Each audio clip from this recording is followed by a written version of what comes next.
Oya, Joshua Mutale, Budo, man of the match. I say, ni bara. Oya, Ahmed Ally. Katika wachezaji ambao wamepitia kipindi kigumu sana ni Joshua Mutale.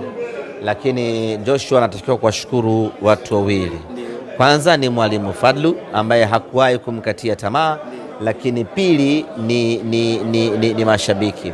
Budo pamoja na kuanza vibaya na kucheza vibaya, lakini mara zote mashabiki wameendelea kuungana naye.